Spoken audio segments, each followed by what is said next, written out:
agora não só ele é o pregador, não só ele é o profeta, não só ele é o filho do Deus vivo, como o texto diz que naquele momento, após cear todos juntos, Jesus canta, ele também é um ministro de louvor.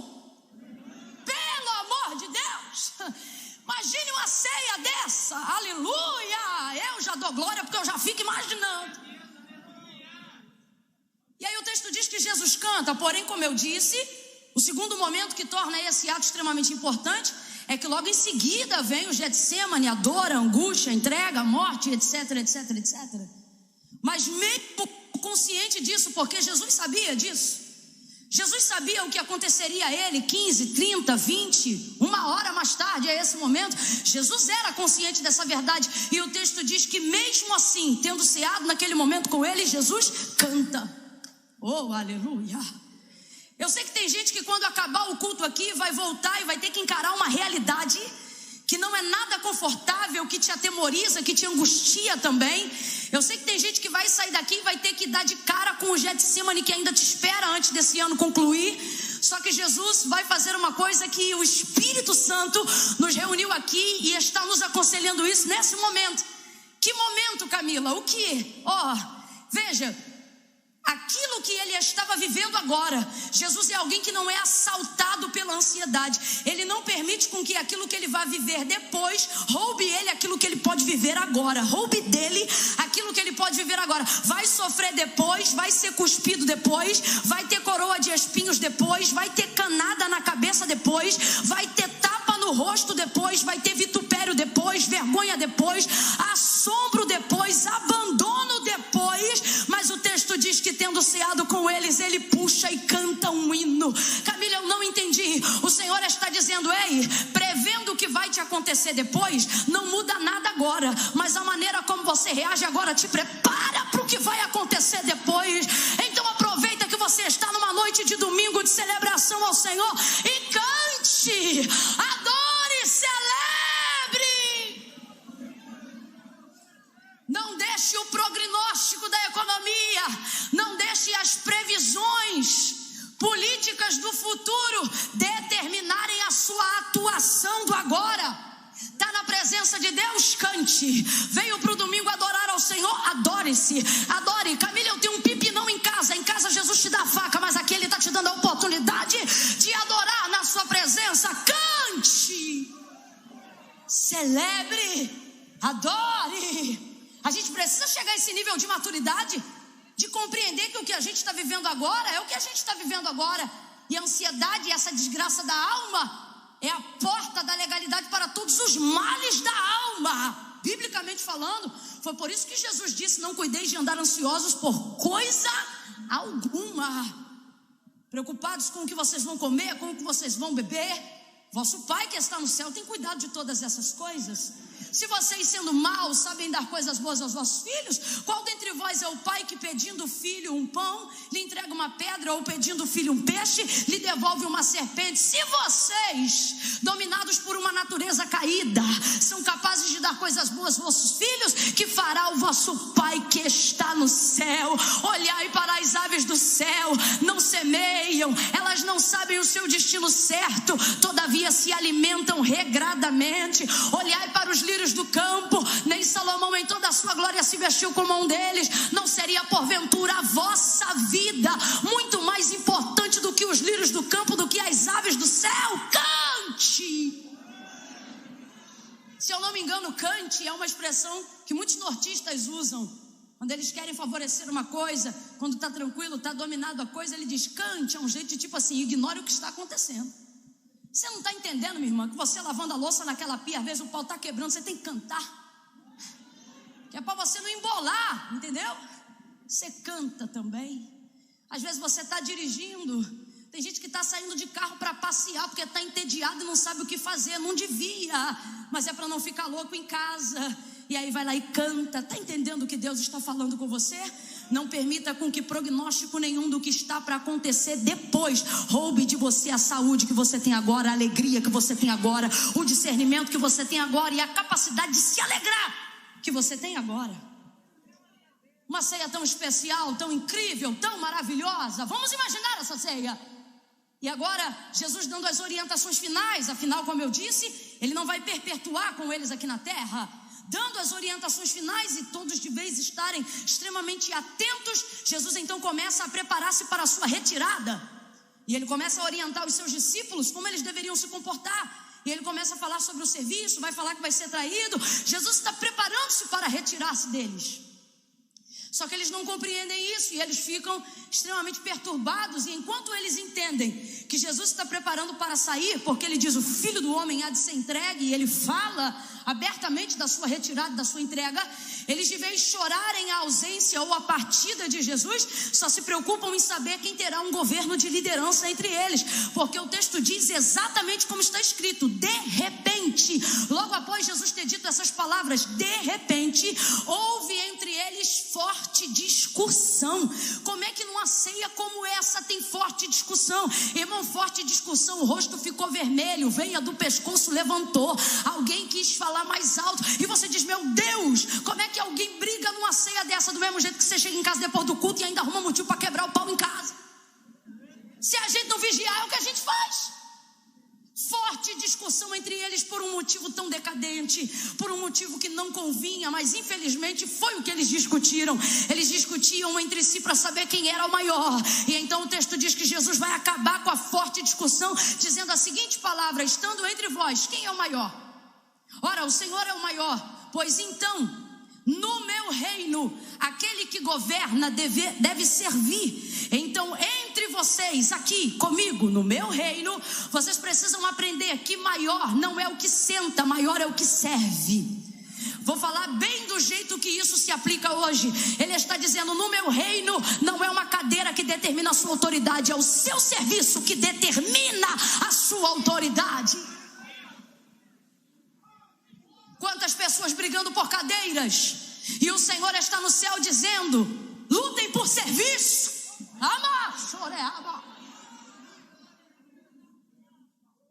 E ele acaba com aquela forte discussão.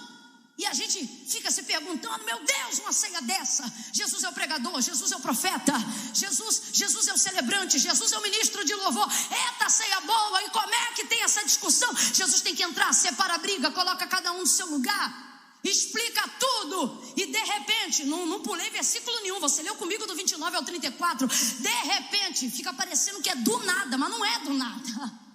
Ele está falando para todos, e aí de repente ele vira para Pedro e diz: Simão, né? O chama de Simão. Simão, Simão, Satanás te pediu para peneirar como trigo. Numa discussão todo mundo pode se envolver, irmão, mas Jesus sempre sabe quem começa. Não estou afirmando, mas não é difícil entender. Dr. Augusto Cury traça um perfil psicológico para cada um dos discípulos. Falando aqui a grosso modo, ele coloca João dentro de uma possível visão bipolar, outros dentro de alguma coisa do fleumático, mas ele é taxativo acerca de Pedro, e aí não precisa nem ser Cury para entender. Ele é sanguíneo. Forte discussão. Começou a discutir. Jesus fala com todo mundo, mas vai direto: Simão, Simão, quem você acha que começou essa briga? Simão, Simão, Satanás te pediu para peneirar como trigo, mas eu roguei ao Pai por ti, para que não desfaleças a tua fé. Todas as vezes que é Jesus que está corrigindo, a sua palavra vem salpicada de misericórdia. Não aceite nenhum discurso, nenhuma pregação, ainda que use um texto bíblico, que só te arrebenta e mostra teu pecado, mas não diz onde está a porta de saída do teu erro, não te mostra um plano de redenção. Jesus não é legalista. Jesus, ele diz aonde está o erro, ele diz aonde está o erro, mas também diz aonde está a saída, diz como é que se conserta. Toda a palavra de conserto de Jesus é salpicada de misericórdia, e é isso que ele vai fazer com Pedro. Olha, Satanás te pediu para peneirar como trigo, mas eu orei por você, eu intercedi ao meu Pai por você, para que não desfaleças a tua fé. Presta atenção, para que não desfaleças a tua fé. Então, quando tu te converteres, fortalece os teus irmãos. Olha isso, olha o que Jesus está dizendo para Pedro. Pedro, você não é convertido. Aí você diz: tomou a ceia agora. Tomou a ceia, mas ainda não é convertido. Quando tu te converteres, ele está falando do seu interior. Quando tu te converteres, fortalece os seus irmãos. Aqui está o conserto. Quando tu te converteres, sabe o que ele está dizendo? Se conserta, Pedro. Se ajeita, Pedro. Satanás está ao seu redor, se apruma, Pedro. Mas a parte que ele diz, quando tu te converteres, fortalece os seus irmãos, ele está dizendo, você ainda não está firmão, mas quando ficar vai ser tão bom que vai fortalecer o próximo. É aqui que está a misericórdia. Ele está querendo dizer que este momento e este deslize não determina o restante de sua caminhada. Mas não é por não determinar que Jesus vai poupá-lo de uma palavra exata.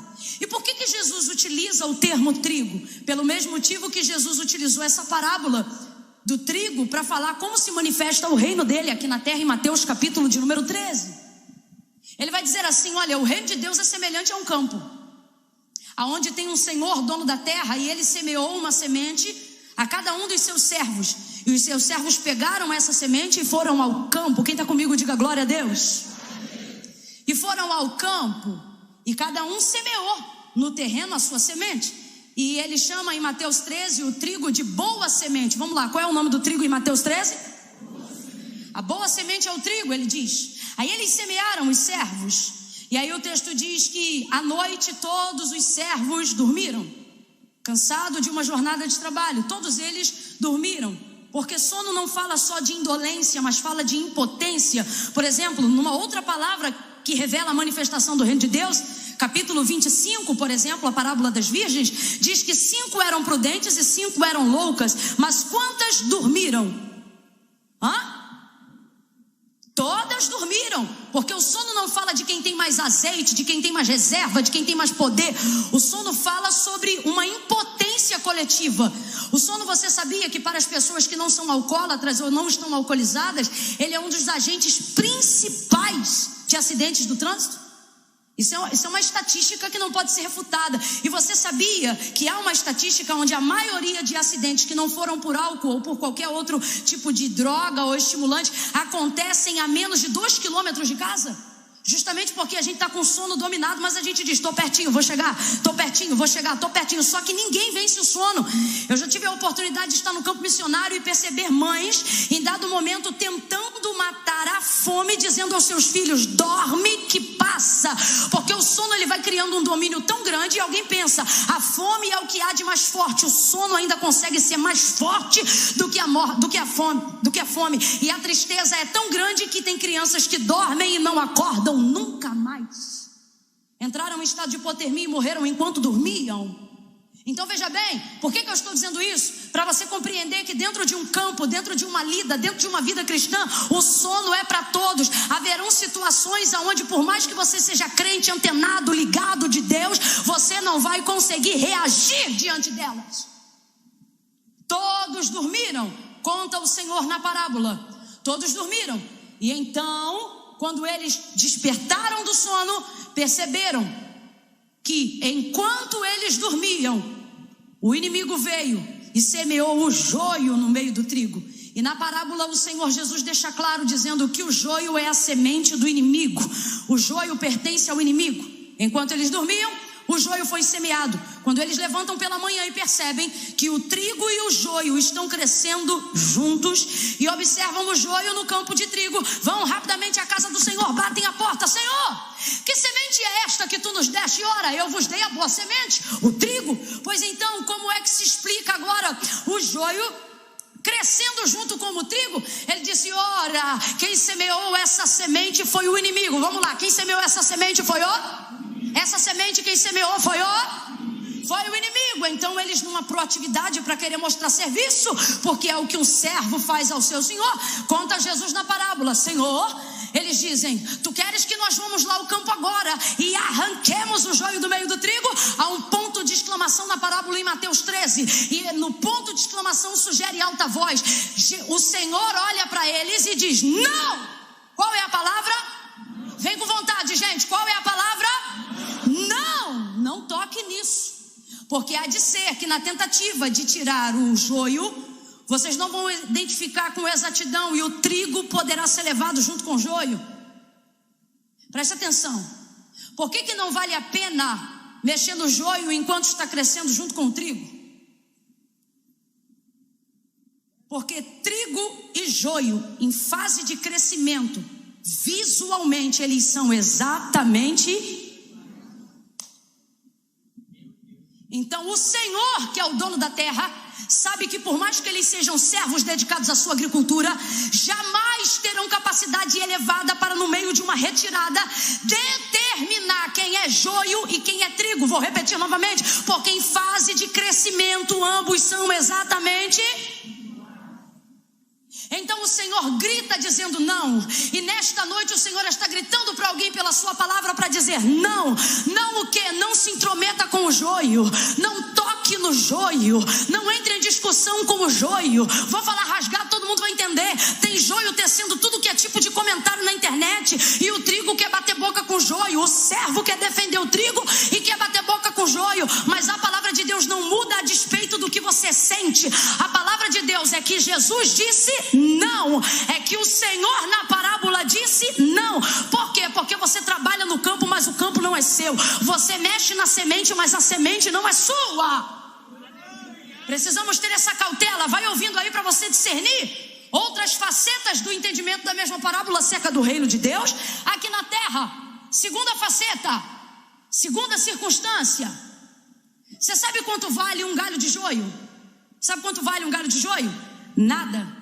Ele é feito só para ser queimado e lançado no fogo. Ele é feito para ser usado como farelo, como adubo de agricultura. Entenda, adubo de agricultura significa que não é fezes, é o tipo de mato que é utilizado como se fosse serragem.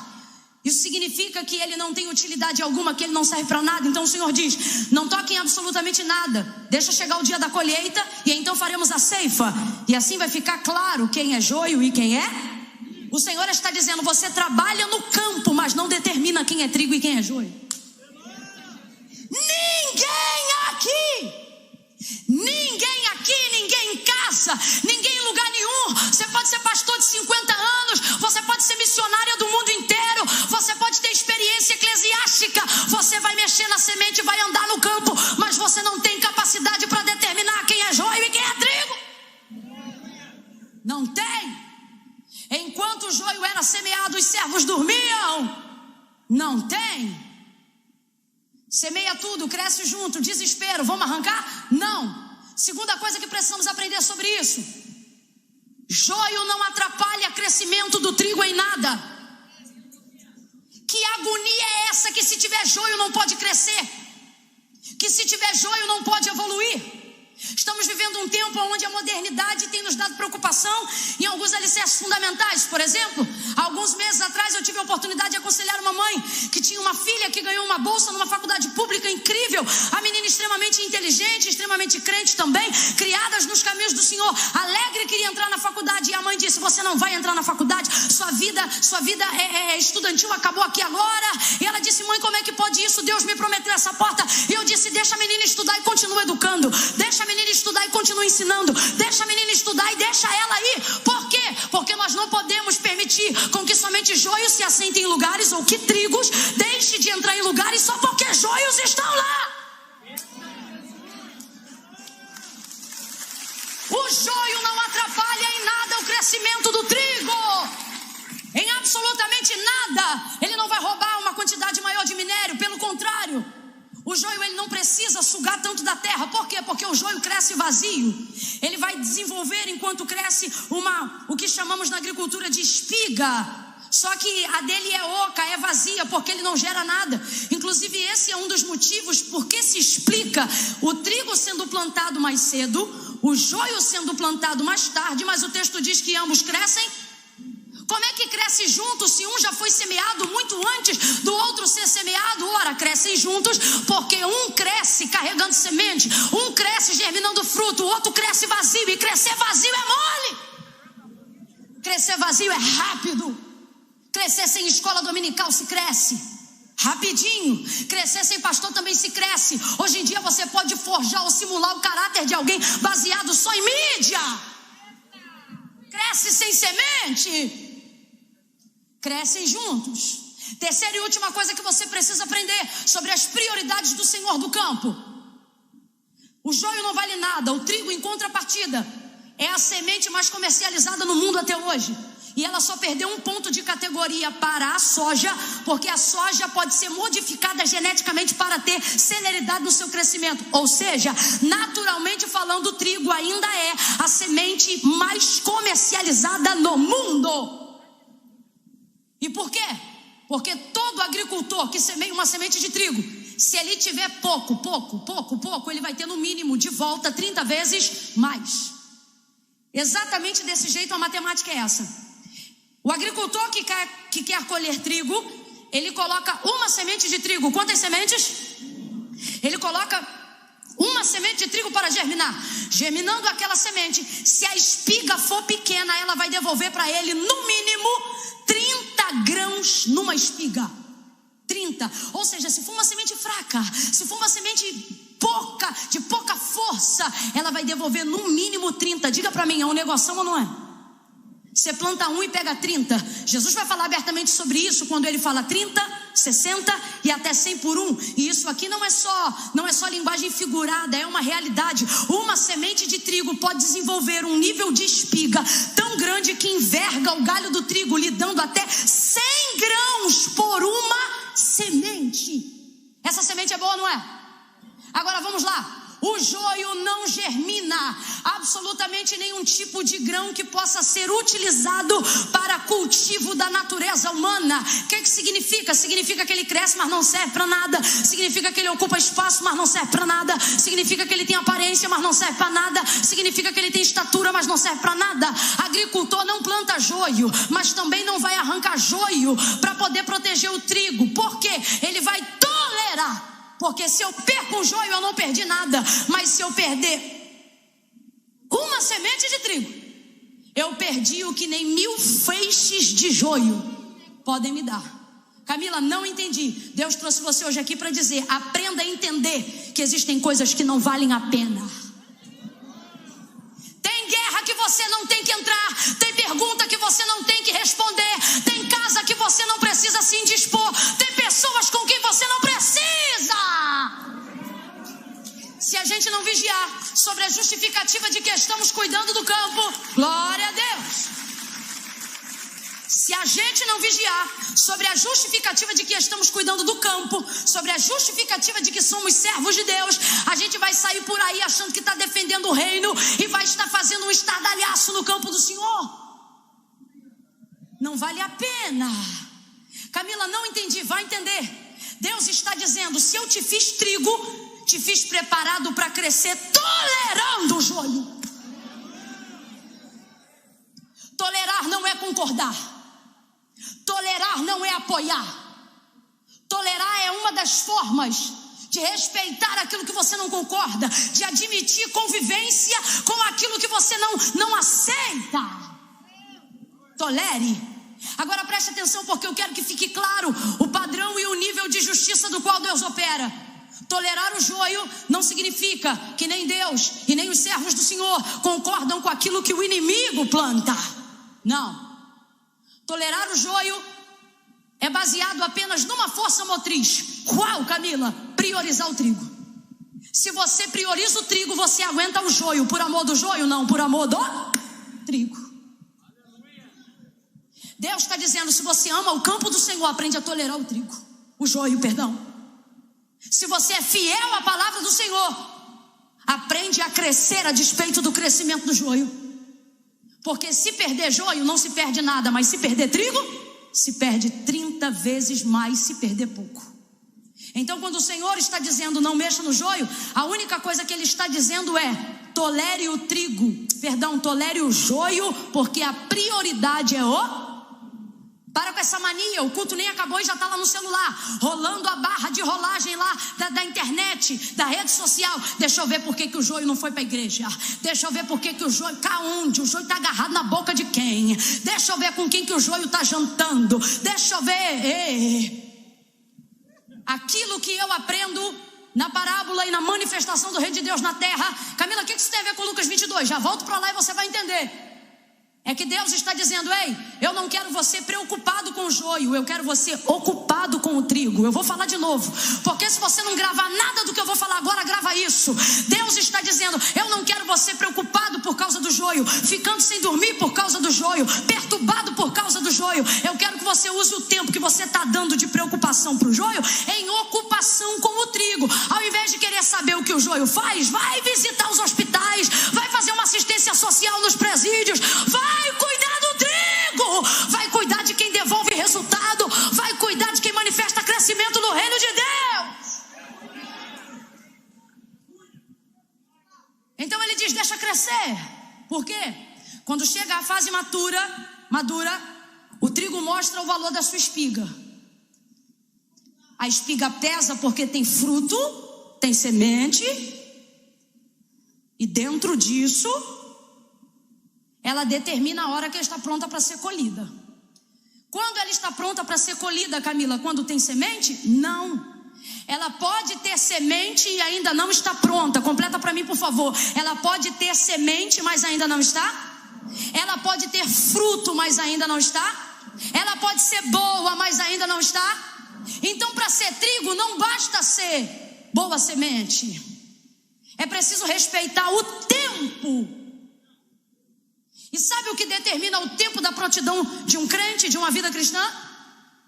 Na agricultura antiga em Jerusalém, preservava-se o entendimento de que o dia ideal para a colheita de um campo de trigo era quando a semente ficava solta dentro da bolinha da casca.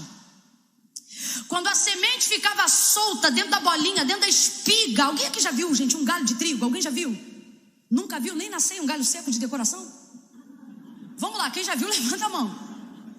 Quem nunca viu, levanta a mão. Quem não quer levantar a mão, levanta a mão. A espiga que eu chamo é aqueles gominhos. Quando ele chega na idade perfeita e está maduro para ser colhido, a semente que está dentro do trigo fica solta dentro da casca. Diga comigo, solta. Ela fica solta. Então levava-se o trigo, os ramos de trigo, para a região oeste da cidade. O que é a região oeste, Camila? É literalmente onde o vento faz trigo pronto pode ir para o oeste, pode ir para o meio do vento, dentro do vento. Levava para a região oeste.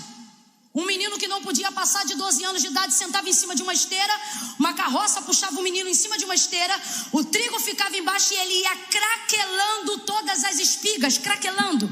Ele não arrebentava de uma vez, ele só amassava. A semente ficava completamente solta dentro da casca, botava numa peneira, sacudia a peneira. Quem já peneirou alguma coisa aqui na vida? Nunca ganhou meio metro de terra? Era parecida. Vai peneirando. Eu fazia assim que era pequeno e tinha que ajudar a bater laje. Mas titio, que era pedreiro, fazia... rebentava. Areia fininha, parecia tapioca.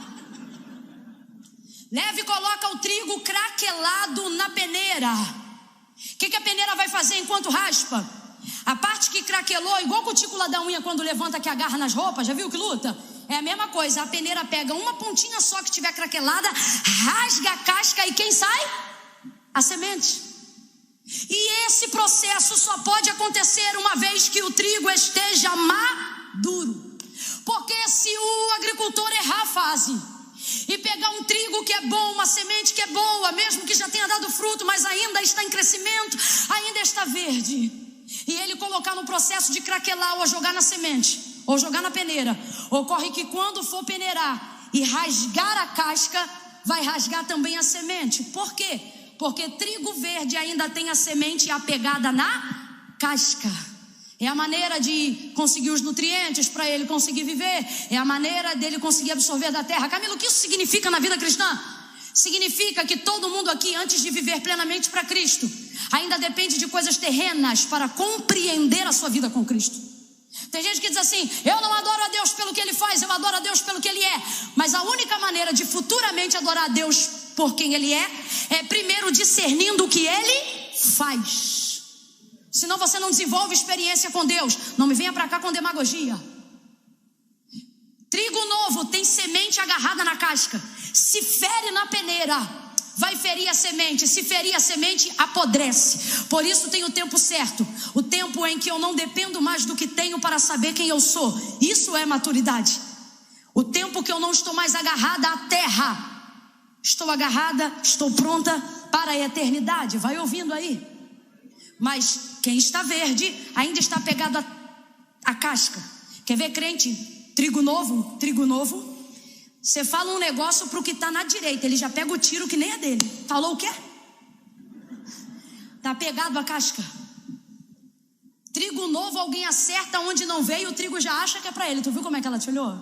Te olhou estranho, eu percebi. Isso é conversa de trigo novo. Trigo novo ainda está apegado ao que tem. Trigo novo ainda está apegado a coisas terrenas. Agora, já viu trigo maduro ser colhido? Eu já vi. Mano do céu, já me mandaram visitar a gente no hospital, que quando eu entrei falei, o que eu vou falar, Senhor? É para orar, para curar? Jesus, o que eu vou orar? É para clamar teu sangue? Vai levantar da maca? E eu ali, trigo novo, tentando saber que oração ia fazer pelo trigo maduro. Aí você vai achando que vai fazer a visita. Aí o trigo maduro já te recebe e diz, fica calmo. O trigo maduro está na cama. Fica calma. Não, olha, eu vou orar pelo Senhor aqui agora. Eu creio que Deus vai fazer uma. Não ore, não. Eu já estou vendo o portão aberto, eu quero ir. Eu digo, não. Chame meus filhos, eu já vi, gente. Chama que eu vou abençoar fulano, vou abençoar ciclano. A gente está apavorado que o trigo maduro vai ser colhido. E o trigo maduro está dizendo, vou abençoar todo mundo, vou beijar, vou abraçar e vou dar tchau. Desapegado da casca, pronto para colheita. Agora trigo novo. Trigo novo é uma luta, e é aqui que eu volto para o 22 para a gente encerrar. O Senhor não falou por coincidência. Por pelo menos 4 vezes ele manifesta o reino dele na terra, utilizando a comparação do trigo, a alma, a vida humana como trigo. E agora ele olha para Pedro e diz, Satanás te pediu para peneirar como trigo. Sabe o que ele está dizendo? Você precisa tanto se aprontar que Satanás teria acesso a você se eu não intercedesse ao meu pai para que ele não chegasse. Tão imaturo você ainda é, Pedro. Tão verde você ainda é. Tão brecha você ainda dá. Mas eu intercedi. Agora outra coisa que a gente precisa ver, Pedro não precisa saber disso que eu vou contar agora não. Ele está dizendo, Satanás quer te pegar, mas quer te pegar como trigo, porque ele sabe que tu é vacilão, mas é trigo.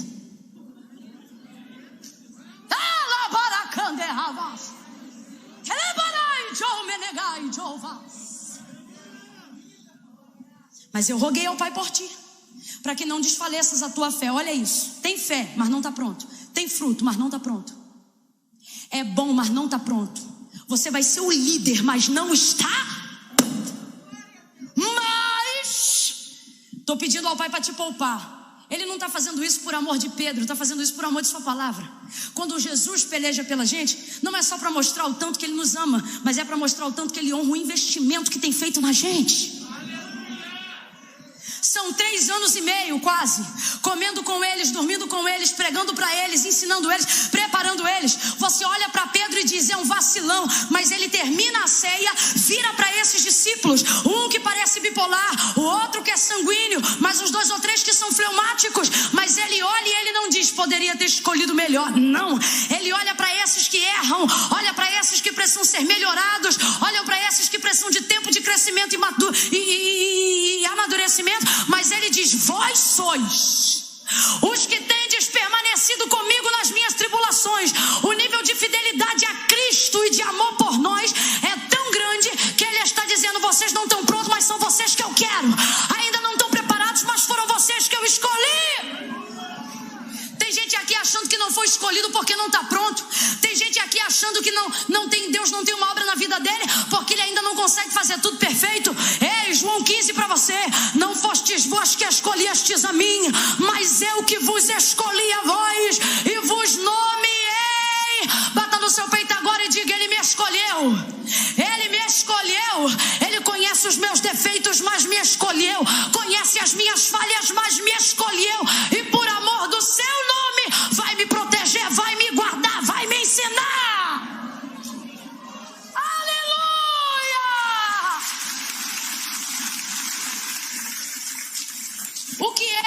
dizendo é apenas isso: Pedro, você é bom, mas ainda não está pronto. Quem está entendendo, diga amém. Por que ele intercede por Pedro? Porque, Pai, eu não posso perder essa semente que eu estou semeando até agora. Ué, Camila, se trigo tem que ir para a peneira, que deixe então o Senhor, o diabo, provar Pedro. Não. Por que não? Porque ele não está pronto para ser provado. Se ferir ele na casca, ele vai sentir na alma. E eu vou perder 3 anos e meio de investimento. Pai, estou parafraseando, não deixa não. Não deixou. Porque Pedro é bom, mas não está pronto. É top, mas não está pronto. É guerreiro, mas não está pronto. É visionário, mas não está pronto. Tudo que Jesus está dizendo para ele é: meu filho, se apruma. Você é bom, mas não está? Qual era dele? Agradeço a oportunidade em nome de Jesus. Não. Ele abre a boca imediatamente e diz: Senhor, estou pronto. Olha que doideira. Senhor, estou pronto para ir contigo até a prisão, até a morte. Aí Jesus diz: Pedro, essa é uma das maneiras da gente ver alguém que não está pronto. Quando você quer dar muita responsabilidade para alguém que não está pronto, ele só pensa no status, ele diz: me dê logo. Quando você vê alguém que está preparado para o cargo, para a vida, seja lá para o que for, para a cadeira, a pessoa diz: vou te dar tal cargo. Ele diz: não, eu não estou pronto, peraí. É o peso da responsabilidade. Mas Pedro, Jesus acabou de dizer, só faltou desenhar o galho de trigo. Não é a primeira vez que ele ouve essa mensagem. Não está pronto. E ele responde: estou pronto. Vou contigo até a morte e a prisão. E Jesus diz: Pedro, ainda hoje, antes que o galo cante 3 vezes você me negará. Tem gente que acha que é o galo que canta 3 vezes. O galo era mais obediente do que Pedro. O que Jesus está dizendo é: o galo vai cantar uma só, mas você vai me negar 3, antes dele começar a cantar. Não conheço, não sei quem é, nunca vi. E negou assim Pedro a Jesus, mostrando que não estava pronto. Só que o que precisamos entender nessa noite é que não estar prontos para viver um momento não determina que não estamos prontos para viver a vida que Jesus tem para nós. Deixa eu falar uma coisa muito séria para quem está acompanhando de casa e aqui. A gente vai ouvindo uma mensagem como essa e vai fazendo na nossa cabeça a lista de joio e de trigo. Fulano é joio, trigo. Porque a gente só olha para isso, trigo e joio. Mas eu comecei a mensagem fazendo alusão à parábola de Mateus 13, dizendo que o motivo do Senhor ter dito para não tocar no joio é porque em fase de crescimento ambos são exatamente. Aqui Jesus está dizendo: Pedro, você é trigo, mas está pronto? Porque ele é trigo novo. Então pega essa lista que você fez na sua mente. Eu fui falando aqui, vocês foram imaginando obreiro, irmã, nananã, parente, joio, joio. Só você que é a trigo, né, trigona? Só você que é o trigo, né, trigão. Joio. Em nome de Jesus, me ouça. Risca a tua listinha. Porque e se nessa noite eu te disser que todo mundo que você escreveu, joio, Jesus está transcrevendo em cima e está dizendo: trigo novo, trigo novo, trigo novo, trigo novo, trigo novo. Você diz é joio e Jesus diz não, é trigo novo. Você diz: Jesus, isso não tem jeito, bebe. Jesus está dizendo é trigo novo. Você diz: o outro é viciado, vai queimar no fogo do inferno. Jesus está dizendo: você não sabe discernir, é porque ele é trigo novo. E trigo novo dá tanto trabalho quanto joio. Dá trabalho. Trigo novo dá trabalho. Trigo maduro dá honra, mas trigo novo irrita. Você faz uma reunião, o trigo novo sempre se levanta. Um dia você sai da reunião e diz: só pode ser joio. Aí Jesus diz: não, vai lá, porque ele é que vai te suceder. Novo, Pedro negou 3 vezes. Mas maduro, no primeiro sermão, ganhou quase 3.000 de uma vez só.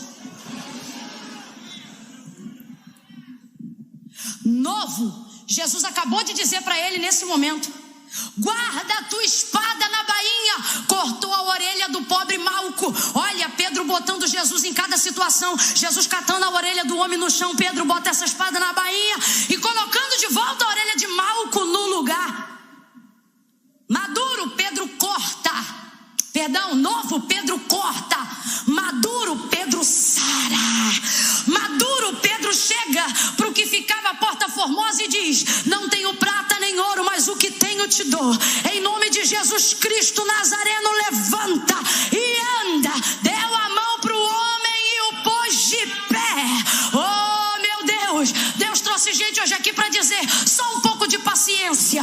Esse trigo novo que te dá trabalho ainda vai amadurecer e vai glorificar o meu nome. Assim diz o Senhor.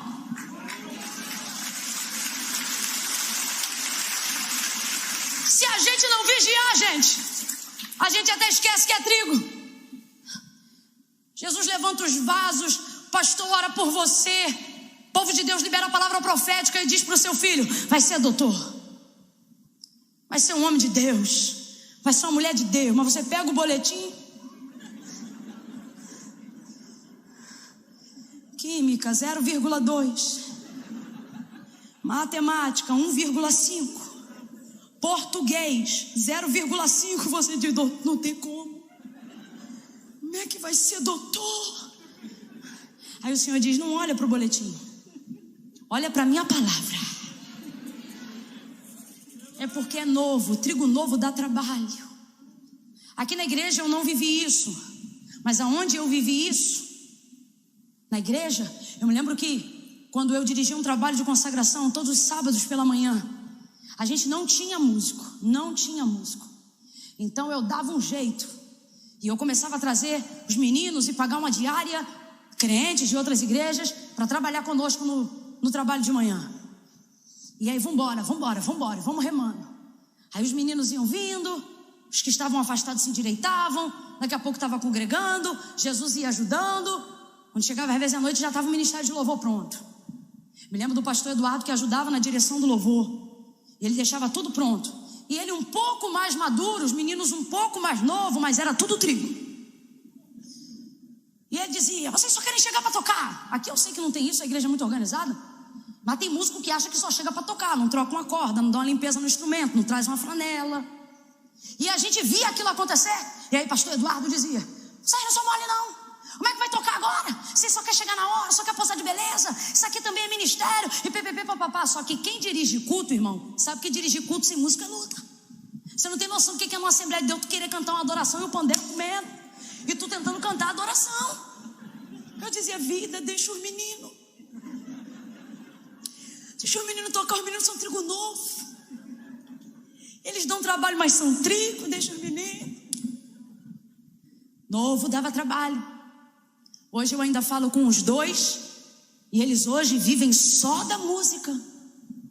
Trabalham para duas grandes personalidades do nosso meio evangélico, povo de Deus, crente, e sobrevivem somente disso. São muito bem assalariados, carteira assinada, plano de saúde.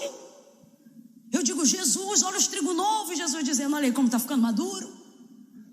Está entendendo? Deus está falando para você: pare de desprezar e de se afastar e de achar que acabou sua vida e seu relacionamento com pessoas que são de Deus, só não estão ainda prontas. Jesus não disse: Pedro, sai fora do meu ministério. Não. Sabe o que Jesus fez quando viu que ele não estava pronto? Orou por ele.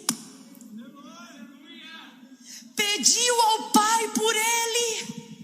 Ao invés de querer reclamar das pessoas que te cercam, ao invés de querer ficar em casa esses dias, vendo o quão difícil é o seu filho, o quão difícil é a sua esposa, e achar que Deus só tem obra com você e não tem obra com eles, Jesus está dizendo: ao invés de reclamar, faça o que eu fiz, interceda por ele. Interceda por eles. Por quê? Porque novo, ele deu trabalho. Novo, ele negou a Jesus 3 vezes. Porém maduro, ele disse: vira a cruz de cabeça para baixo, porque eu não sou digno de morrer a mesma morte do meu Senhor. Fala para mim, tá solto da casca ou não tá? Tá solto da casca ou não tá? É muito bom, irmão, quando você fica solto da casca. Calma, que tem gente que está na mente dizendo: não vou amadurecer que Deus vai me levar. Pelo amor de Deus, não é isso não, menino.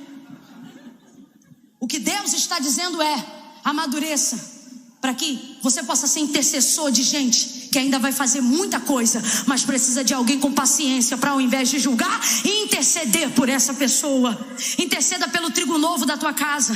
Interceda por essa pessoa da tua família que você diz é joio, mas Deus te trouxe hoje aqui para dizer: não é trigo novo e ainda vai dar muito fruto. Quando Jesus volta, depois do episódio da ressurreição, ele encontra com Pedro: tu me amas? Te amo. Aqui ele chama de Simão, mas quando encontra ele depois da ressurreição, não chama Simão, chama Pedro. Pedro, tu me amas?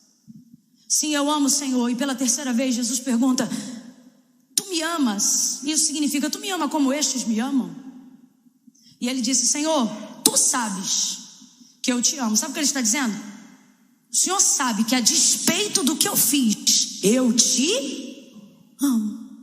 Jesus sabe que você ama Ele. Só que para o Pedro aparecer, você precisa deixar ele acessar o teu Simão.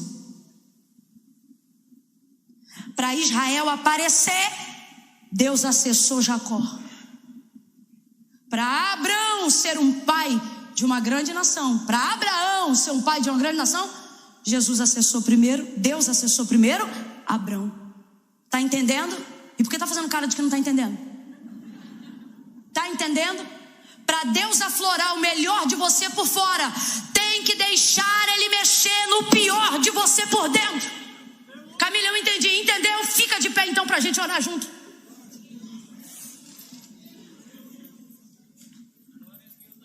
Aleluia. Acalma alguém aí de longe e diz: é trigo novo. Trigo novo. Eu imagino eu pregando, e quando eu vejo que eu estou passando da hora, eu imagino o pastor dizendo: Jesus, não é possível, não tem jeito essa menina não. E aí eu imagino o Espírito Santo dizendo: calma, é trigo novo, mas maduro vai ser uma bênção. Trigo novo. Jesus trouxe gente hoje aqui para dizer: tenha calma com trigo novo. É bom, só não está pronto. Talvez você está dizendo: Camila, e eu que estou sofrendo tanto? Deus só permite esse nível de sofrimento que algumas pessoas aqui estão vivendo a trigos maduros. Sabe como a seleção do joio e do trigo era feita na peneira do vento oeste? Quando colocava todo amassado e jogava o trigo e com ele o joio dentro da peneira, jogava para o alto. Quando jogava para o alto, quem estava passando? O vento corrente, chamado vento oeste em Jerusalém. Esse vento, ele carregava tudo que era leve. O que acontecia? Não precisava determinar quem era casca, nem quem era joio, nem quem era trigo. O trigo dava semente, ela era pesada, voltava de volta para a peneira. Mas a casca, o joio, iam juntos com o... Se você está no vento e não foi no vento, é porque você é trigo. E se você está aí e está vivo, é porque você está pronto para viver esse momento. É porque nesse processo que você está passando, Deus vai glorificar o nome dele. Jó, não é todo mundo que é aprovado igual a Jó. Na verdade, igual a Jó, só Jó. Mas quem é Jó? Trigo pronto, maduro, solto da casca. Parafraseando a grosso modo, Satanás disse assim: ele só é quem ele é por causa do que ele tem. Posso tocar no que ele tem? Deus diz: vai lá e toca no que ele tem. Isso aqui significa: você acha que ele só é quem é por causa do que ele tem, né? Então toca no que ele tem para tu ver quem ele é. Vai lá e toca em tudo que ele tem, e ele continua sendo quem ele era, solto da casca. Aí Deus dá dobrado para ele. Por quê? Deus quer deixar claro: ele não é quem ele é por causa do que ele tem. Ele tem o que ele tem por causa de quem ele é. Se tiver de casaco, segura as duas pontas. Se tiver de blusa, segura assim, ó, na saia, na calça, dá uma... Se não tiver nada solto no teu corpo, significa que usou a roupa errada. Se não tiver nada que dá para pegar aí, escolhe melhor da próxima vez. Pega uma aba, uma bainha, qualquer coisa, e começa a dar uma sacudida. Dá uma sacudida. Camila, não dá pra sacudir, errei a roupa. Bate, então bate assim, ó. Igual tira poeira. Bate, dá uma batida. Vai, é profético. Tem coisa que parece loucura, mas é a fé. Camila, não entendi. Vai entender. Jesus te trouxe aqui para dizer: sabe tudo isso que veio na peneira para te machucar? Sabe tudo isso que você tem vivido? Isso não vai ferir quem você é por dentro. Alguém vai dizer como você sobreviveu e você vai dizer: só pegou na casca. E eu tô solto da casca. Jesus está usando essa situação para me amadurecer. Eu estou profetizando que o seu pior momento de vida vai gerar, vai expor o que Deus colocou de melhor em você. Aleluia. Eu quero fazer um convite agora. Vou contar de 1 a 3. Quando eu disser 3, vai sair do lugar e vai vir ao altar de Deus. Se estiver na galeria, vai descer. Ai, Camila, mas é longe. Longe é o céu sem Cristo.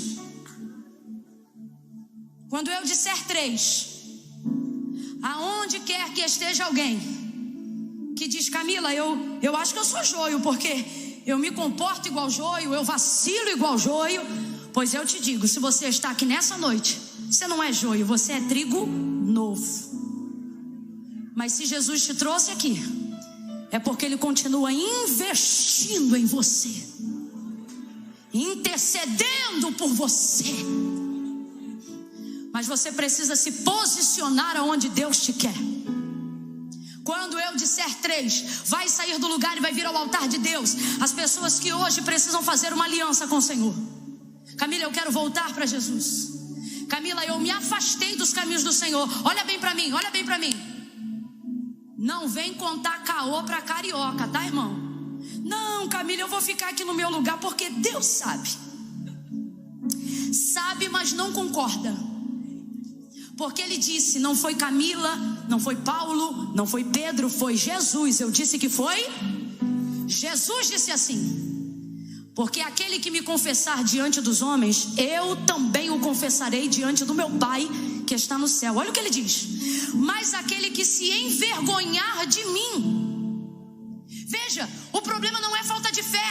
Às vezes a gente não toma uma decisão de entregar a vida para Cristo. Não é porque a gente não crê, mas é porque a gente tem vergonha de vir aqui.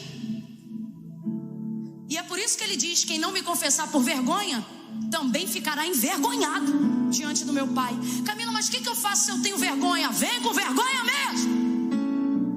Porque a vergonha é passageira, mas a sua salvação é eterna.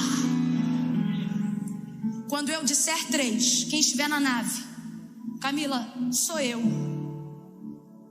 Tem gente que até hoje acha que eu sou joio, mas hoje eu entendi. Deus te usou para dizer: você é trigo novo.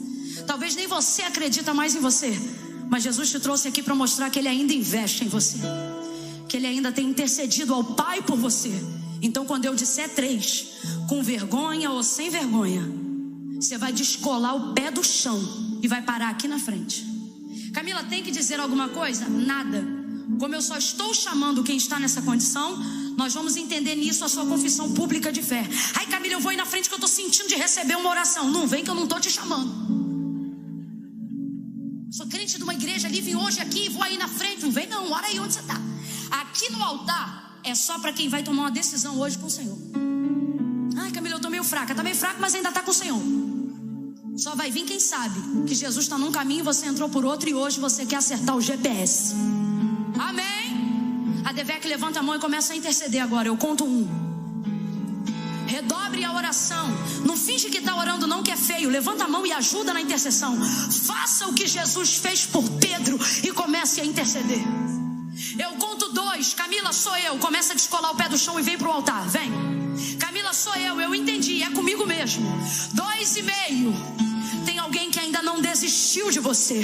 Tem alguém que ainda está investindo em você. Honre esse investimento. 3.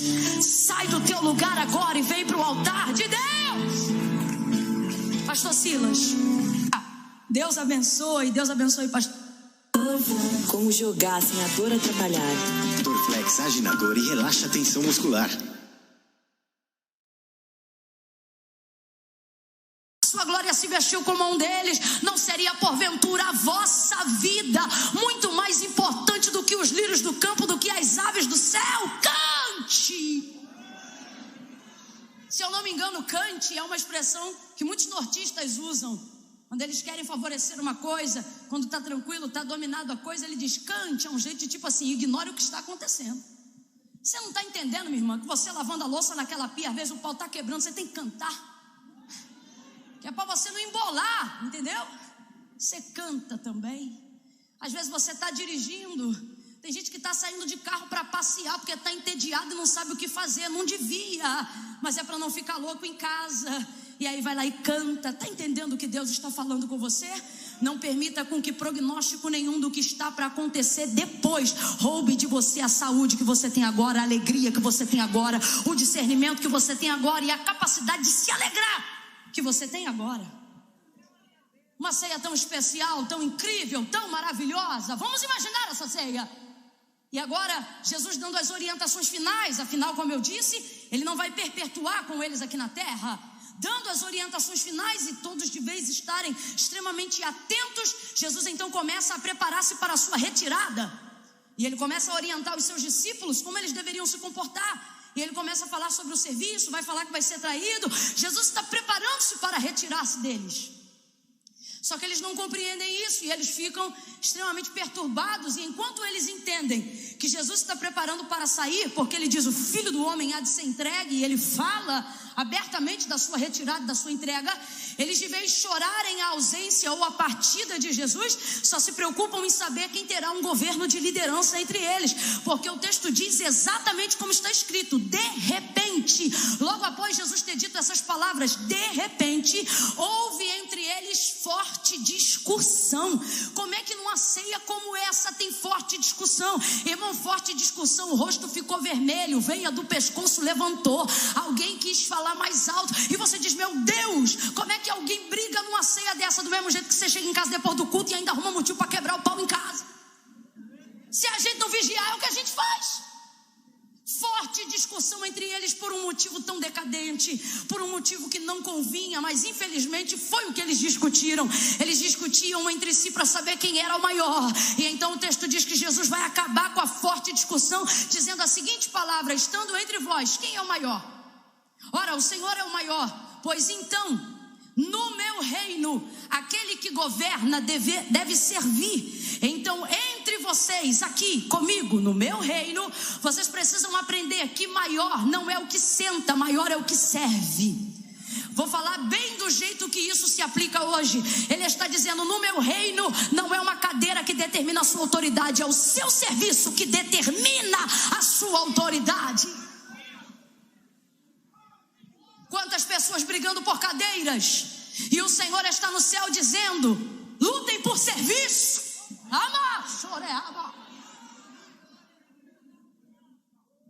E Ele acaba com aquela forte discussão, e a gente fica se perguntando, meu Deus, uma ceia dessa, Jesus é o pregador, Jesus é o profeta, Jesus é o celebrante, Jesus é o ministro de louvor, eita ceia boa, e como é que tem essa discussão? Jesus tem que entrar, separa a briga, coloca cada um no seu lugar, explica tudo, e de repente, não pulei versículo nenhum, você leu comigo do 29 ao 34, de repente, fica parecendo que é do nada, mas não é do nada, Ele está falando para todos, e aí de repente, ele vira para Pedro e diz, Simão, né, o chama de Simão, Simão, Satanás te pediu para peneirar como trigo. Numa discussão todo mundo pode se envolver, irmão, mas Jesus sempre sabe quem começa. Não estou afirmando, mas não é difícil entender. Dr. Augusto Cury traça um perfil psicológico para cada um dos discípulos. Falando aqui a grosso modo, ele coloca João dentro de uma possível visão bipolar, outros dentro de alguma coisa do fleumático, mas ele é taxativo acerca de Pedro, e aí não precisa nem ser Cury para entender. Ele é sanguíneo. Forte discussão. Começou a discutir, Jesus fala com todo mundo, mas vai direto, Simão, quem você acha que começou essa briga? Simão, Satanás te pediu para peneirar como trigo, mas eu roguei ao Pai por ti, para que não desfaleças a tua fé. Todas as vezes que é Jesus que está corrigindo, a sua palavra vem salpicada de misericórdia. Não aceite nenhum discurso, nenhuma pregação, ainda que use um texto bíblico que só te arrebenta e mostra teu pecado, mas não diz onde está a porta de saída do teu erro, não te mostra um plano de redenção. Jesus não é legalista. Jesus, ele diz aonde está o erro, ele diz aonde está o erro, mas também diz aonde está a saída, diz como é que se conserta. Toda a palavra de conserto de Jesus é salpicada de misericórdia.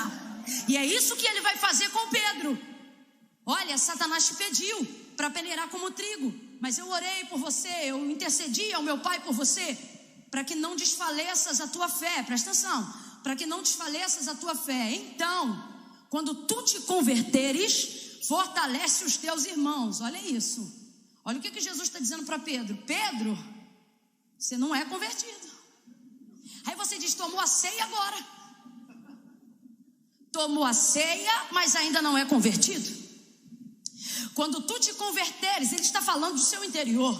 Quando tu te converteres, fortalece os seus irmãos. Aqui está o conserto. Quando tu te converteres, sabe o que ele está dizendo? Se conserta, Pedro. Se ajeita, Pedro. Satanás está ao seu redor, se apruma, Pedro.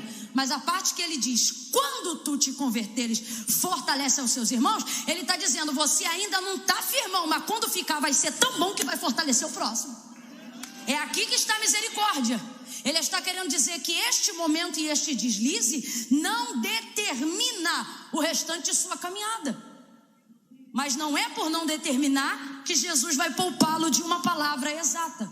E por que Jesus utiliza o termo trigo? Pelo mesmo motivo que Jesus utilizou essa parábola do trigo para falar como se manifesta o reino dele aqui na terra, em Mateus capítulo de número 13.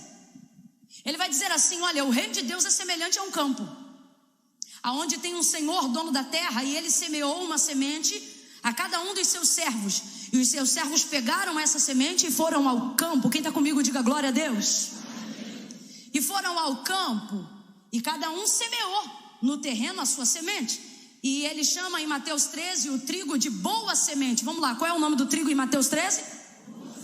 A boa semente é o trigo, ele diz. Aí eles semearam os servos. E aí o texto diz que à noite todos os servos dormiram, cansado de uma jornada de trabalho. Todos eles dormiram, porque sono não fala só de indolência, mas fala de impotência. Por exemplo, numa outra palavra que revela a manifestação do reino de Deus, capítulo 25, por exemplo, a parábola das virgens, diz que 5 eram prudentes e 5 eram loucas. Mas quantas dormiram?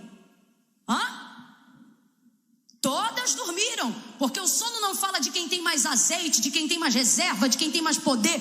O sono fala sobre uma impotência coletiva.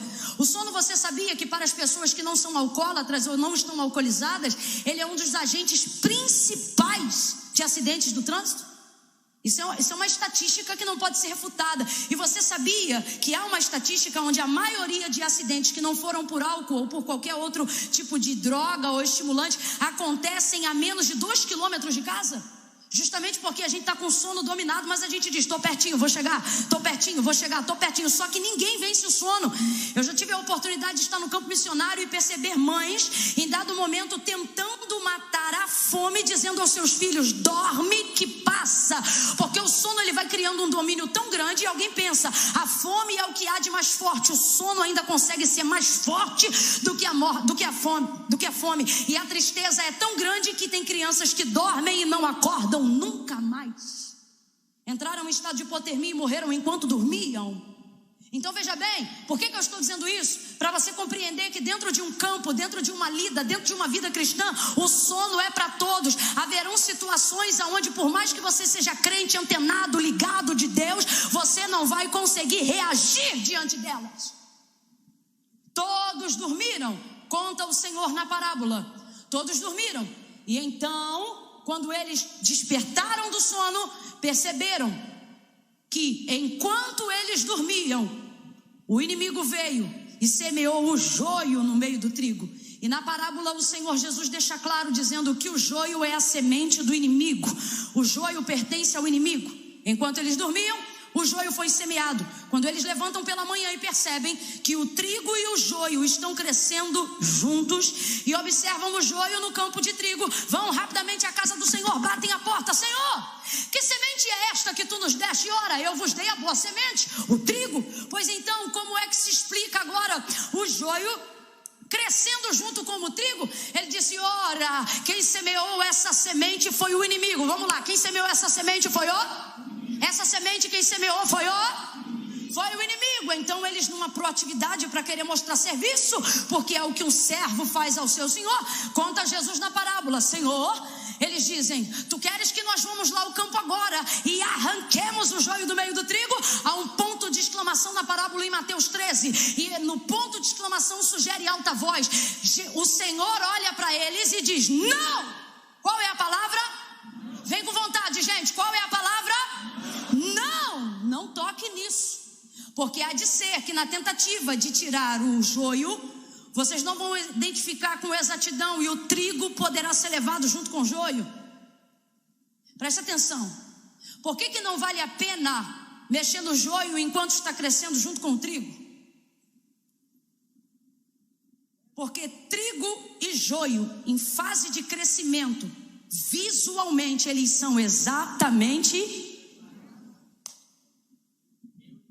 Então o Senhor, que é o dono da terra, sabe que por mais que eles sejam servos dedicados à sua agricultura, jamais terão capacidade elevada para, no meio de uma retirada, determinar quem é joio e quem é trigo. Vou repetir novamente: porque em fase de crescimento ambos são exatamente. Então o Senhor grita dizendo não. E nesta noite o Senhor está gritando para alguém pela sua palavra para dizer não. Não o quê? Não se intrometa com o joio. Não toque no joio. Não entre em discussão com o joio. Vou falar rasgado, todo mundo vai entender. Tem joio tecendo tudo que é tipo de comentário na internet, e o trigo quer bater boca com o joio. O servo quer defender o trigo e quer bater boca com o joio. Mas a palavra de Deus não muda a despeito do que você sente. A palavra de Deus é que Jesus disse não, é que o Senhor na parábola disse não. Por quê? Porque você trabalha no campo, mas o campo não é seu. Você mexe na semente, mas a semente não é sua. Precisamos ter essa cautela. Vai ouvindo aí para você discernir outras facetas do entendimento da mesma parábola acerca do reino de Deus aqui na terra. Segunda faceta, segunda circunstância. Você sabe quanto vale um galho de joio? Sabe quanto vale um galho de joio? Nada. Ele é feito só para ser queimado e lançado no fogo. Ele é feito para ser usado como farelo, como adubo de agricultura. Entenda, adubo de agricultura significa que não é fezes, é o tipo de mato que é utilizado como se fosse serragem. Isso significa que ele não tem utilidade alguma, que ele não serve para nada. Então o Senhor diz: não toquem absolutamente nada, deixa chegar o dia da colheita e então faremos a ceifa, e assim vai ficar claro quem é joio e quem é. O Senhor está dizendo: você trabalha no campo, mas não determina quem é trigo e quem é joio. Ninguém aqui, ninguém em casa, ninguém em lugar nenhum. Você pode ser pastor de 50 anos, você pode ser missionária do mundo inteiro, você pode ter experiência eclesiástica, você vai mexer na semente, vai andar no campo, mas você não tem capacidade para determinar quem é joio e quem é trigo. Não tem. Enquanto o joio era semeado, os servos dormiam. Não tem. Semeia tudo, cresce junto, desespero, vamos arrancar? Não. Segunda coisa que precisamos aprender sobre isso: joio não atrapalha o crescimento do trigo em nada. Que agonia é essa que se tiver joio não pode crescer? Que se tiver joio não pode evoluir?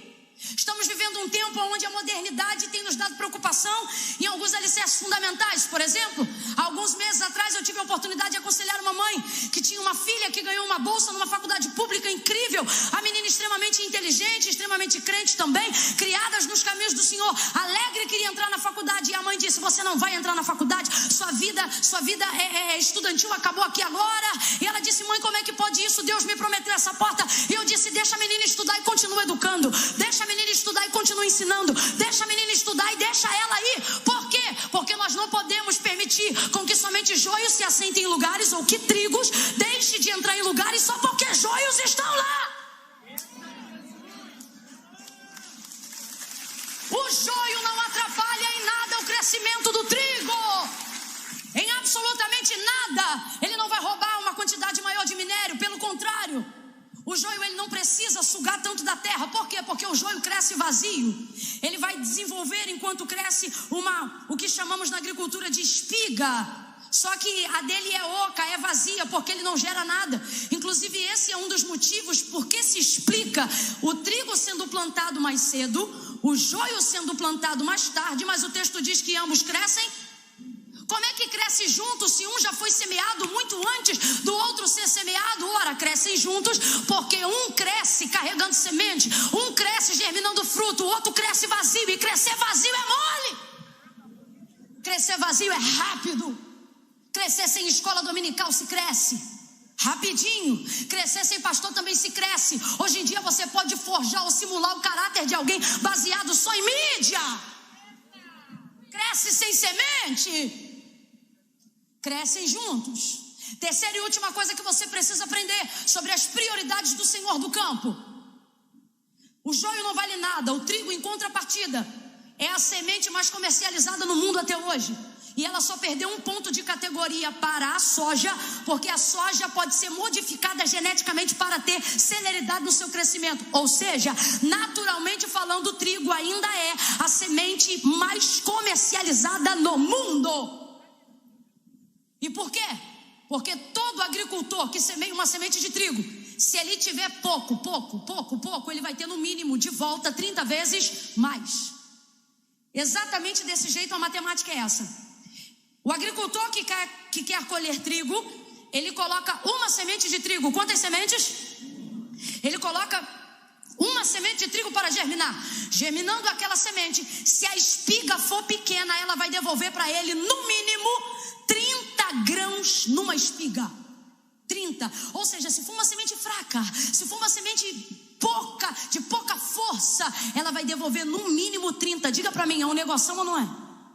Você planta 1 e pega 30. Jesus vai falar abertamente sobre isso quando ele fala 30, 60 e até 100 por 1. E isso aqui não é só linguagem figurada, é uma realidade. Uma semente de trigo pode desenvolver um nível de espiga tão grande que enverga o galho do trigo, lhe dando até 100 grãos por uma semente. Essa semente é boa, não é? Agora vamos lá. O joio não germina absolutamente nenhum tipo de grão que possa ser utilizado para cultivo da natureza humana. O que significa? Significa que ele cresce, mas não serve para nada. Significa que ele ocupa espaço, mas não serve para nada. Significa que ele tem aparência, mas não serve para nada. Significa que ele tem estatura, mas não serve para nada. Agricultor não planta joio, mas também não vai arrancar joio para poder proteger o trigo. Por quê? Ele vai tolerar. Porque se eu perco um joio, eu não perdi nada. Mas se eu perder uma semente de trigo, eu perdi o que nem 1000 feixes de joio podem me dar. Camila, não entendi. Deus trouxe você hoje aqui para dizer: aprenda a entender que existem coisas que não valem a pena. Tem guerra que você não tem que entrar. Tem pergunta que você não tem que responder. Tem casa que você não precisa se indispor. Tem pessoas com quem você não precisa. Se a gente não vigiar sobre a justificativa de que estamos cuidando do campo, glória a Deus. Se a gente não vigiar sobre a justificativa de que estamos cuidando do campo, sobre a justificativa de que somos servos de Deus, a gente vai sair por aí achando que está defendendo o reino e vai estar fazendo um estardalhaço no campo do Senhor. Não vale a pena. Camila, não entendi. Vai entender. Deus está dizendo: se eu te fiz trigo, te fiz preparado para crescer tolerando o joio. Tolerar não é concordar. Tolerar não é apoiar. Tolerar é uma das formas de respeitar aquilo que você não concorda, de admitir convivência com aquilo que você não aceita. Tolere. Agora preste atenção, porque eu quero que fique claro o padrão e o nível de justiça do qual Deus opera. Tolerar o joio não significa que nem Deus e nem os servos do Senhor concordam com aquilo que o inimigo planta. Não. Tolerar o joio é baseado apenas numa força motriz. Qual, Camila? Priorizar o trigo. Se você prioriza o trigo, você aguenta o joio. Por amor do joio? Não, por amor do trigo. Deus está dizendo, se você ama o campo do Senhor, aprende a tolerar o trigo. O joio, perdão. Se você é fiel à palavra do Senhor, aprende a crescer a despeito do crescimento do joio. Porque se perder joio, não se perde nada. Mas se perder trigo, se perde 30 vezes mais se perder pouco. Então quando o Senhor está dizendo não mexa no joio, a única coisa que Ele está dizendo é tolere o trigo, tolere o joio, porque a prioridade é o... Para com essa mania, o culto nem acabou e já está lá no celular, rolando a barra de rolagem lá da internet, da rede social. Deixa eu ver por que o joio não foi para a igreja. Deixa eu ver por que o joio está onde? O joio está agarrado na boca de quem? Deixa eu ver com quem que o joio está jantando. Deixa eu ver. Aquilo que eu aprendo na parábola e na manifestação do Reino de Deus na terra. Camila, o que isso tem a ver com Lucas 22? Já volto para lá e você vai entender. É que Deus está dizendo, ei, eu não quero você preocupado com o joio, eu quero você ocupado com o trigo. Eu vou falar de novo, porque se você não gravar nada do que eu vou falar agora, grava isso. Deus está dizendo, eu não quero você preocupado por causa do joio, ficando sem dormir por causa do joio, perturbado por causa do joio. Eu quero que você use o tempo que você está dando de preocupação para o joio em ocupação com o trigo. Ao invés de querer saber o que o joio faz, vai visitar os hospitais, vai fazer uma assistência social nos presídios, vai cuidar do trigo, vai cuidar de quem devolve resultado, vai cuidar de quem manifesta crescimento no reino de Deus. Então ele diz, deixa crescer. Por quê? Quando chega a fase madura, o trigo mostra o valor da sua espiga. A espiga pesa porque tem fruto, tem semente, e dentro disso ela determina a hora que ela está pronta para ser colhida. Quando ela está pronta para ser colhida, Camila? Quando tem semente? Não. Ela pode ter semente e ainda não está pronta. Completa para mim, por favor. Ela pode ter semente, mas ainda não está. Ela pode ter fruto, mas ainda não está. Ela pode ser boa, mas ainda não está. Então, para ser trigo, não basta ser boa semente. É preciso respeitar o tempo. E sabe o que determina o tempo da prontidão de um crente, de uma vida cristã? Na agricultura antiga em Jerusalém, preservava-se o entendimento de que o dia ideal para a colheita de um campo de trigo era quando a semente ficava solta dentro da bolinha da casca. Quando a semente ficava solta dentro da bolinha, dentro da espiga. Alguém aqui já viu, gente, um galho de trigo? Alguém já viu? Nunca viu nem nascer um galho seco de decoração? Vamos lá, quem já viu, levanta a mão. Quem nunca viu, levanta a mão. Quem não quer levantar a mão, levanta a mão. A espiga que eu chamo é aqueles gominhos. Quando ele chega na idade perfeita e está maduro para ser colhido, a semente que está dentro do trigo fica solta dentro da casca. Diga comigo, solta. Ela fica solta, então levava-se o trigo, os ramos de trigo, para a região oeste da cidade. O que é a região oeste, Camila? É literalmente onde o vento faz trigo pronto pode ir para o oeste, pode ir para o meio do vento, dentro do vento. Levava para a região oeste. Um menino que não podia passar de 12 anos de idade sentava em cima de uma esteira, uma carroça puxava o menino em cima de uma esteira, o trigo ficava embaixo e ele ia craquelando todas as espigas, craquelando. Ele não arrebentava de uma vez, ele só amassava. A semente ficava completamente solta dentro da casca, botava numa peneira, sacudia a peneira. Quem já peneirou alguma coisa aqui na vida? Nunca ganhou meio metro de terra? Era parecida. Vai peneirando.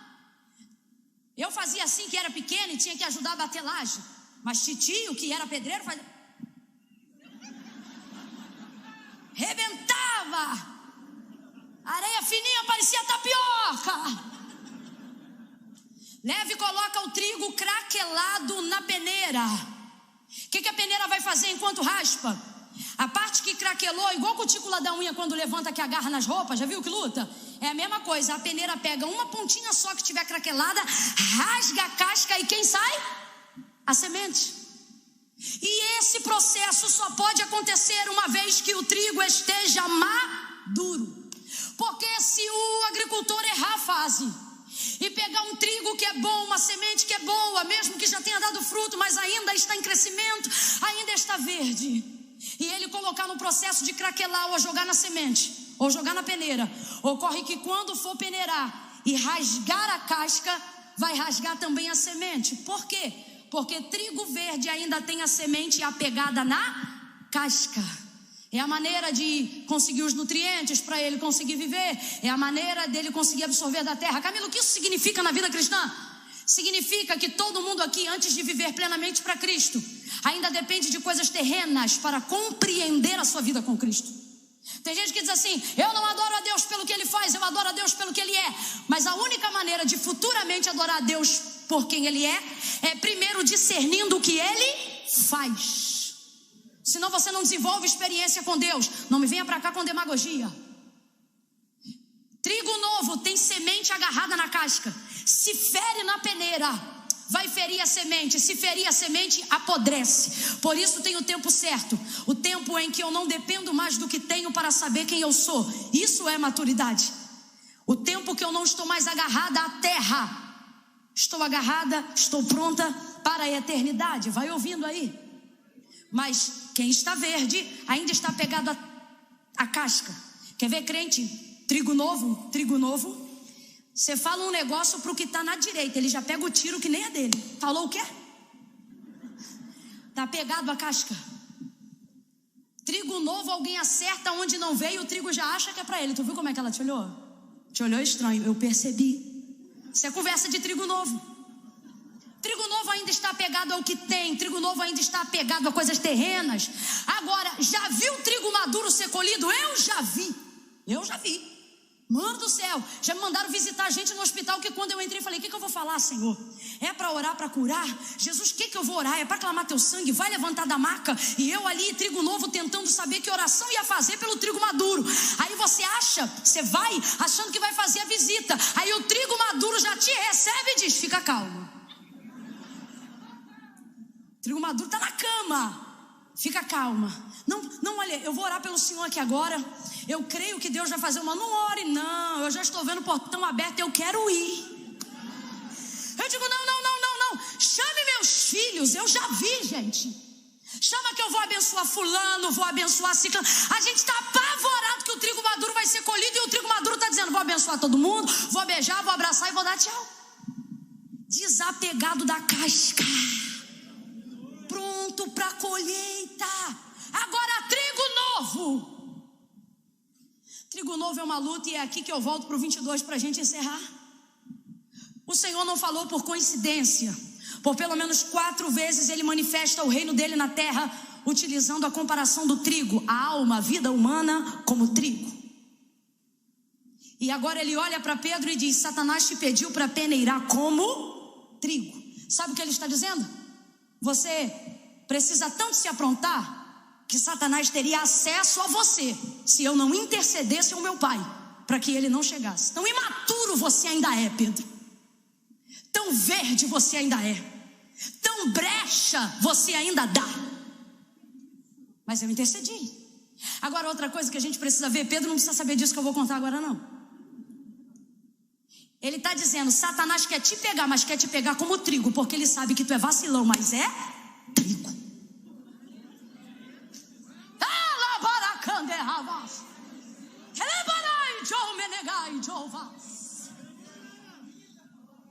Mas eu roguei ao Pai por ti, para que não desfaleças a tua fé. Olha isso: tem fé, mas não está pronto. Tem fruto, mas não está pronto. É bom, mas não está pronto. Você vai ser o líder, mas não está. Mas estou pedindo ao Pai para te poupar. Ele não está fazendo isso por amor de Pedro, está fazendo isso por amor de sua palavra. Quando Jesus peleja pela gente, não é só para mostrar o tanto que Ele nos ama, mas é para mostrar o tanto que Ele honra o investimento que tem feito na gente. São 3 anos e meio quase, comendo com eles, dormindo com eles, pregando para eles, ensinando eles, preparando eles. Você olha para Pedro e diz: é um vacilão. Mas ele termina a ceia, vira para esses discípulos, um que parece bipolar, o outro que é sanguíneo, mas uns 2 ou 3 que são fleumáticos. Mas ele olha e ele não diz: poderia ter escolhido melhor. Não, ele olha para esses que erram, olha para esses que precisam ser melhorados, olha para esses que precisam de tempo de crescimento e amadurecimento, mas ele diz: vós sois os que tendes permanecido comigo nas minhas tribulações. O nível de fidelidade a Cristo e de amor por nós é tão grande que ele está dizendo: vocês não estão prontos, mas são vocês que eu quero. Ainda não estão preparados, mas foram vocês que eu escolhi. Tem gente aqui achando que não foi escolhido porque não está pronto. Tem gente aqui achando que Deus não tem uma obra na vida dele porque ele ainda não consegue fazer tudo perfeito. Ei, João 15 para você: não fostes vós que escolhestes a mim, mas eu que vos escolhi a vós e vos nomeei. Bata no seu peito agora e diga: ele me escolheu. Ele me escolheu. Ele conhece os meus defeitos, mas me escolheu. Conhece as minhas falhas, mas me escolheu. E por amor do seu nome vai me proteger, vai me guardar, vai me ensinar. Aleluia! O que ele está dizendo é apenas isso: Pedro, você é bom, mas ainda não está pronto. Quem está entendendo, diga amém. Por que ele intercede por Pedro? Porque, Pai, eu não posso perder essa semente que eu estou semeando até agora. Ué, Camila, se trigo tem que ir para a peneira, que deixe então o Senhor, o diabo, provar Pedro. Não. Por que não? Porque ele não está pronto para ser provado. Se ferir ele na casca, ele vai sentir na alma. E eu vou perder 3 anos e meio de investimento. Pai, estou parafraseando, não deixa não. Não deixou. Porque Pedro é bom, mas não está pronto. É top, mas não está pronto. É guerreiro, mas não está pronto. É visionário, mas não está pronto. Tudo que Jesus está dizendo para ele é: meu filho, se apruma. Você é bom, mas não está. Qual era dele? Agradeço a oportunidade em nome de Jesus. Não. Ele abre a boca imediatamente e diz: Senhor, estou pronto. Olha que doideira. Senhor, estou pronto para ir contigo até a prisão, até a morte. Aí Jesus diz: Pedro, essa é uma das maneiras da gente ver alguém que não está pronto. Quando você quer dar muita responsabilidade para alguém que não está pronto, ele só pensa no status. Ele diz: me dê logo. Quando você vê alguém que está preparado para o cargo, para a vida, seja lá para o que for, para a cadeira, a pessoa diz: vou te dar tal cargo. Ele diz: não, eu não estou pronto, peraí. É o peso da responsabilidade. Mas Pedro, Jesus acabou de dizer, só faltou desenhar o galho de trigo. Não é a primeira vez que ele ouve essa mensagem. Não está pronto. E ele responde: estou pronto. Vou contigo até a morte e a prisão. E Jesus diz: Pedro, ainda hoje, antes que o galo cante 3 vezes, você me negará. Tem gente que acha que é o galo que canta 3 vezes. O galo era mais obediente do que Pedro. O que Jesus está dizendo é: o galo vai cantar uma só, mas você vai me negar 3, antes dele começar a cantar. Não conheço, não sei quem é, nunca vi. E negou assim Pedro a Jesus, mostrando que não estava pronto. Só que o que precisamos entender nessa noite é que não estar prontos para viver um momento não determina que não estamos prontos para viver a vida que Jesus tem para nós. Deixa eu falar uma coisa muito séria para quem está acompanhando de casa e aqui. A gente vai ouvindo uma mensagem como essa e vai fazendo na nossa cabeça a lista de joio e de trigo. Fulano é joio, trigo. Porque a gente só olha para isso, trigo e joio. Mas eu comecei a mensagem fazendo alusão à parábola de Mateus 13, dizendo que o motivo do Senhor ter dito para não tocar no joio é porque em fase de crescimento ambos são exatamente. Aqui Jesus está dizendo: Pedro, você é trigo, mas está pronto? Porque ele é trigo novo. Então pega essa lista que você fez na sua mente. Eu fui falando aqui, vocês foram imaginando obreiro, irmã, parente, joio, joio. Só você que é a trigo, né, trigona? Só você que é o trigo, né, trigão. Joio. Em nome de Jesus, me ouça. Risca a tua listinha. Porque e se nessa noite eu te disser que todo mundo que você escreveu, joio, joio, joio, Jesus está transcrevendo em cima e está dizendo: trigo novo, trigo novo, trigo novo, trigo novo, trigo novo. Você diz é joio e Jesus diz não, é trigo novo. Você diz Jesus, isso não tem jeito, bebe. Jesus está dizendo é trigo novo. Você diz o outro é viciado, vai queimar no fogo do inferno. Jesus está dizendo você não sabe discernir, é porque ele é trigo novo. E trigo novo dá tanto trabalho quanto joio. Dá trabalho. Trigo novo dá trabalho. Trigo maduro dá honra, mas trigo novo irrita. Você faz uma reunião, o trigo novo sempre se levanta. Um dia você sai da reunião e diz: só pode ser joio. Aí Jesus diz: não, vai lá, porque ele é que vai te suceder. Novo, Pedro negou 3 vezes, mas maduro, no primeiro sermão, ganhou quase 3.000 de uma vez só. Novo, Jesus acabou de dizer para ele nesse momento: guarda a tua espada na bainha. Cortou a orelha do pobre Malco. Olha, Pedro botando Jesus em cada situação. Jesus catando a orelha do homem no chão, Pedro bota essa espada na bainha e colocando de volta a orelha de Malco no lugar. Maduro, Pedro corta. Perdão, novo, Pedro corta. Maduro, Pedro sara.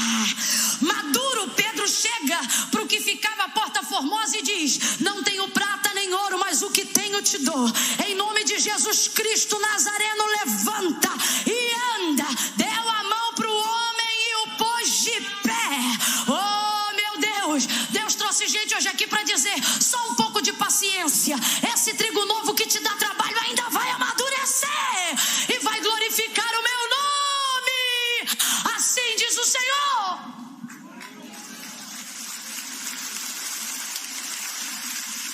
Se a gente não vigiar, a gente até esquece que é trigo. Jesus levanta os vasos, pastor ora por você. O povo de Deus libera a palavra profética e diz para o seu filho: vai ser doutor, vai ser um homem de Deus, vai ser uma mulher de Deus. Mas você pega o boletim: química 0,2, matemática 1,5, português 0,5. Você diz: não tem como é que vai ser doutor? Aí o Senhor diz: não olha para o boletim, olha para a minha palavra. É porque é novo, trigo novo dá trabalho. Aqui na igreja eu não vivi isso, mas aonde eu vivi isso, na igreja, eu me lembro que quando eu dirigia um trabalho de consagração todos os sábados pela manhã, a gente não tinha músico. Então eu dava um jeito e eu começava a trazer os meninos e pagar uma diária, crentes de outras igrejas, para trabalhar conosco no trabalho de manhã. E aí vamos remando. Aí os meninos iam vindo, os que estavam afastados se endireitavam, daqui a pouco estava congregando, Jesus ia ajudando. Quando chegava às vezes à noite já estava o ministério de louvor pronto. Me lembro do pastor Eduardo que ajudava na direção do louvor. E ele deixava tudo pronto. E ele um pouco mais maduro, os meninos um pouco mais novos, mas era tudo trigo. E ele dizia: vocês só querem chegar para tocar. Aqui eu sei que não tem isso, a igreja é muito organizada. Mas tem músico que acha que só chega para tocar, não troca uma corda, não dá uma limpeza no instrumento, não traz uma flanela. E a gente via aquilo acontecer. E aí pastor Eduardo dizia: vocês não são mole não. Como é que vai tocar agora? Você só quer chegar na hora, só quer posar de beleza. Isso aqui também é ministério. E ppp, papapá. Só que quem dirige culto, irmão, sabe que dirigir culto sem música é luta. Você não tem noção do que é numa Assembleia de Deus tu querer cantar uma adoração e o pandeiro comendo. E tu tentando cantar a adoração. Eu dizia: vida, deixa os meninos. Deixa os meninos tocar, os meninos são trigo novo. Eles dão trabalho, mas são trigo, deixa os meninos. Novo dava trabalho. Hoje eu ainda falo com os dois e eles hoje vivem só da música. Trabalham para 2 grandes personalidades do nosso meio evangélico, povo de Deus, crente, e sobrevivem somente disso. São muito bem assalariados, carteira assinada, plano de saúde. Eu digo: Jesus, olha os trigo novos. Jesus dizendo: olha aí como está ficando maduro. Está entendendo? Deus está falando para você: pare de desprezar e de se afastar e de achar que acabou sua vida e seu relacionamento com pessoas que são de Deus só não estão ainda prontas. Jesus não disse: Pedro, sai fora do meu ministério. Não. Sabe o que Jesus fez quando viu que ele não estava pronto? Orou por ele. Pediu ao Pai por ele. Ao invés de querer reclamar das pessoas que te cercam, ao invés de querer ficar em casa esses dias vendo o quão difícil é o seu filho, o quão difícil é a sua esposa, e achar que Deus só tem obra com você e não tem obra com eles, Jesus está dizendo: ao invés de reclamar, faça o que eu fiz, interceda por ele. Interceda por eles. Por quê? Porque novo, ele deu trabalho. Novo, ele negou a Jesus 3 vezes. Porém maduro, ele disse: vira a cruz de cabeça para baixo, porque eu não sou digno de morrer a mesma morte do meu Senhor. Fala para mim, tá solto da casca ou não tá? Tá solto da casca ou não tá? É muito bom, irmão, quando você fica solto da casca. Calma, que tem gente que está na mente dizendo: não vou amadurecer que Deus vai me levar. Pelo amor de Deus, não é isso não, menino. O que Deus está dizendo é: amadureça, para que você possa ser intercessor de gente que ainda vai fazer muita coisa, mas precisa de alguém com paciência para, ao invés de julgar, interceder por essa pessoa. Interceda pelo trigo novo da tua casa. Interceda por essa pessoa da tua família que você diz é joio, mas Deus te trouxe hoje aqui para dizer: não é trigo novo e ainda vai dar muito fruto. Quando Jesus volta, depois do episódio da ressurreição, ele encontra com Pedro: tu me amas? Te amo. Aqui ele chama de Simão, mas quando encontra ele depois da ressurreição, não chama Simão, chama Pedro. Pedro, tu me amas? Sim, eu amo, Senhor. E pela 3ª vez Jesus pergunta: tu me amas? Isso significa: tu me ama como estes me amam? E ele disse: Senhor, tu sabes que eu te amo. Sabe o que ele está dizendo? O Senhor sabe que a despeito do que eu fiz, eu te amo. Jesus sabe que você ama ele. Só que para o Pedro aparecer, você precisa deixar ele acessar o teu Simão. Para Israel aparecer, Deus acessou Jacó. Para Abraão ser um pai de uma grande nação, para Abraão ser um pai de uma grande nação, Jesus acessou primeiro, Deus acessou primeiro Abraão. Tá entendendo? E por que tá fazendo cara de que não tá entendendo? Tá entendendo? Para Deus aflorar o melhor de você por fora, tem que deixar ele mexer no pior de você por dentro. Camila, eu entendi, entendeu? Fica de pé então pra gente orar junto.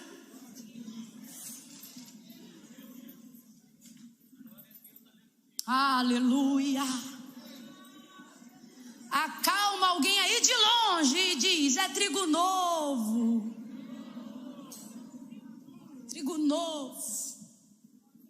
Eu imagino eu pregando, e quando eu vejo que eu estou passando da hora, eu imagino o pastor dizendo: Jesus, não é possível, não tem jeito essa menina não. E aí eu imagino o Espírito Santo dizendo: calma, é trigo novo, mas maduro vai ser uma bênção. Trigo novo. Jesus trouxe gente hoje aqui para dizer: tenha calma com o trigo novo. É bom, só não está pronto. Talvez você está dizendo: Camila, e eu que estou sofrendo tanto? Deus só permite esse nível de sofrimento que algumas pessoas aqui estão vivendo a trigos maduros. Sabe como a seleção do joio e do trigo era feita na peneira do vento oeste? Quando colocava todo amassado e jogava o trigo e com ele o joio dentro da peneira, jogava para o alto. Quando jogava para o alto, quem estava passando? O vento corrente, chamado vento oeste em Jerusalém. Esse vento, ele carregava tudo que era leve. O que acontecia? Não precisava determinar quem era casca, nem quem era joio, nem quem era trigo. O trigo dava semente, ela era pesada, voltava de volta para a peneira. Mas a casca, o joio, iam juntos com o...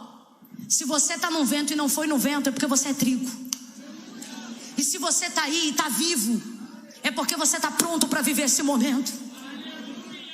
É porque nesse processo que você está passando, Deus vai glorificar o nome dele.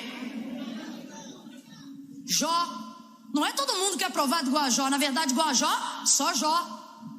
Mas quem é Jó? Trigo pronto, maduro, solto da casca. Parafraseando a grosso modo, Satanás disse assim: ele só é quem ele é por causa do que ele tem. Posso tocar no que ele tem? Deus diz, vai lá e toca no que ele tem. Isso aqui significa, você acha que ele só é quem é por causa do que ele tem, né? Então toca no que ele tem para tu ver quem ele é.